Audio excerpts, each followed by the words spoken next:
Border Gavaskar ট্রফির প্রথম টেস্টে রোহিত শর্মা না খেললে একাদশে সুযোগ পেতে পারেন লোকেশ রাহুল। এমন কথাও শোনা গিয়েছে গুরু গম্ভীরের মুখে। এবার তার জন্যই জোর কদমে প্রস্তুতি শুরু করে দিলেন রাহুল। টিম ইন্ডিয়ার ক্রিকেটাররা বর্ডার গাভাস্কর ট্রফিতে নিজেদের মেলে ধরার জন্য প্রস্তুতি শুরু করে দিয়েছেন। 10 ও 11 নভেম্বর দুটো গ্রুপে অস্ট্রেলিয়া গিয়েছেন ভারতীয় ক্রিকেটাররা। সেখানে গিয়ে সময় নষ্ট করছেন ঋষভ, যশস্বী, রাহুলরা। লোকেশ রাহুল অবশ্য ভারতের সিনিয়র ক্রিকেটারদের টিমের আগেই অস্ট্রেলিয়ায় পৌঁছে গিয়েছিলেন।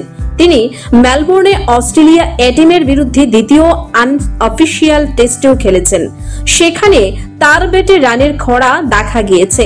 নিজেকে প্রমাণ করার সেই অর্থে সুযোগও পাননি, কিন্তু বর্ডার গাভাস্কর ট্রফিতে নিজেকে মেলে ধরতে মরিয়া রাহুল, যে কারণে পার্থ টেস্টের আগে নেট কাঁপানো শুরু করে দিলেন।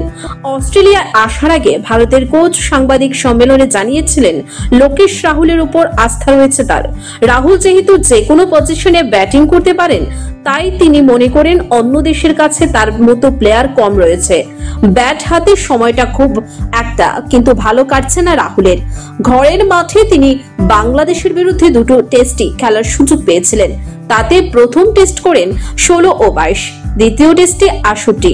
এরপর বেঙ্গালুরুতে নিউজিল্যান্ডের বিরুদ্ধে টেস্টে এক ইনিংসে 0 ও দ্বিতীয় ইনিংসে 12 রান করেন। এরপর ভারতীয় টিম ম্যানেজমেন্ট তাকে অস্ট্রেলিয়ায় পাঠিয়ে দেন। ওজি এ টিমের বিরুদ্ধে তিনি 2 ইনিংসে যথাক্রমে 4 ও 10 রান করেন। তাকে নিয়ে প্রচুর সমালোচনা হয়েছে। এবার তিনি সেই সব সমালোচনার জবাব ব্যাট হাতে দিতে চান।